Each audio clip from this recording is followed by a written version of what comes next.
Olá pessoal, tudo bem?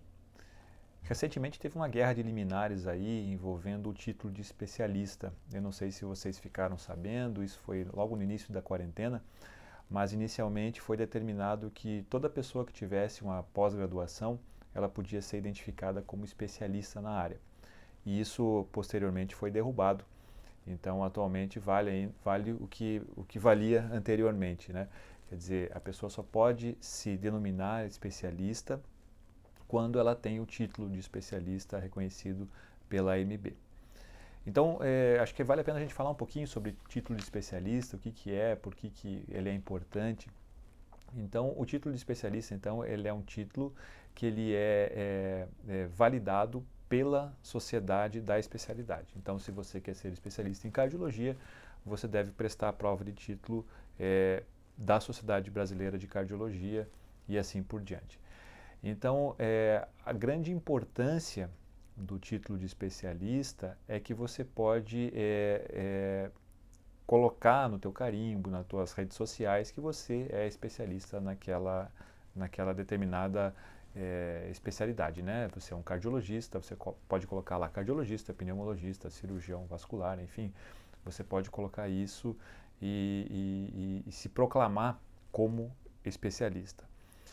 Muitas vezes a gente vê alguns colegas que tentam burlar isso, né? Eles colocam lá médico especializado em enxaqueca, médico com pós-graduação em dermatologia.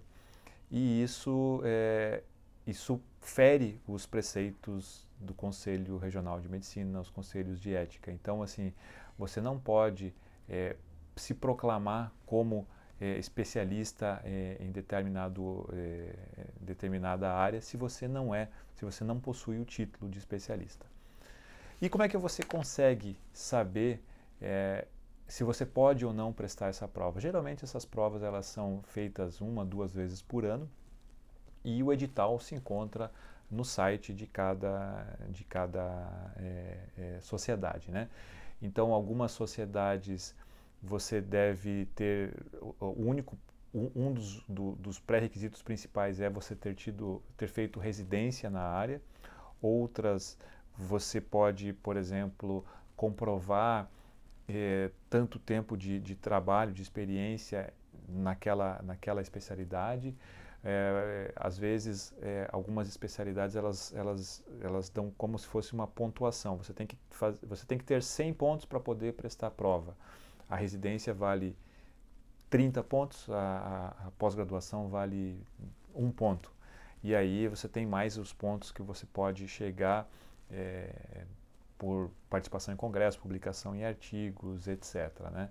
Então, é importante vocês observarem na sua própria especialidade quais são os pré-requisitos. A gente já viu muitos casos de pessoas que resolveram fazer uma pós-graduação e aí, depois de feita a pós-graduação, que levou 2 anos para fazer a pós-graduação, eles viram que não havia nenhuma possibilidade de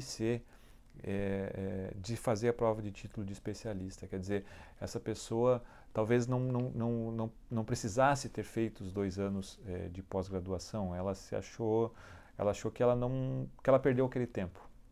Ela poderia ter feito outra coisa naquele tempo. É claro que assim, é necessário o título de especialista para você atender?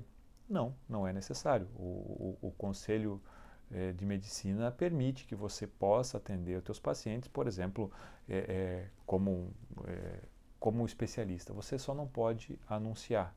Então, você não pode colocar nada que sugestione o teu paciente que você atende a determinada especialidade. Então, aqueles exemplos que eu dei, né, o especialista em dor de cabeça, o médico que fez doutorado em gastroenterologia. Não, isso não serve. Ele tem que ser especialista, ele tem que ter o título confeccionado pela AMB. Então, a partir do momento que você tem o título da AMB, você prestou a prova, essa prova ela tem graus de dificuldade de acordo com a sociedade. A gente sabe de algumas sociedades que é muito difícil A prova é muito difícil, leva muito tempo para a pessoa conseguir passar. Normalmente essas provas elas têm uma parte teórica e depois, se a pessoa atinge certa nota, ela vai fazer a parte prática dela. E muitas vezes ela é muito difícil de passar nessa prova. A partir do momento que você passa nessa prova, aí você já tem o teu título de especialista e você tem que pedir no Conselho Regional de Medicina o RQE, né, o Registro de Qualificação da Especialidade.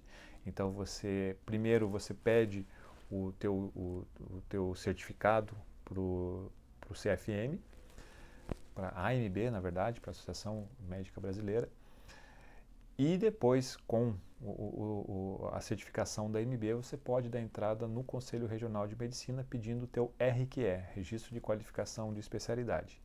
E aí, quando você for fazer lá o teu carimbo, tuas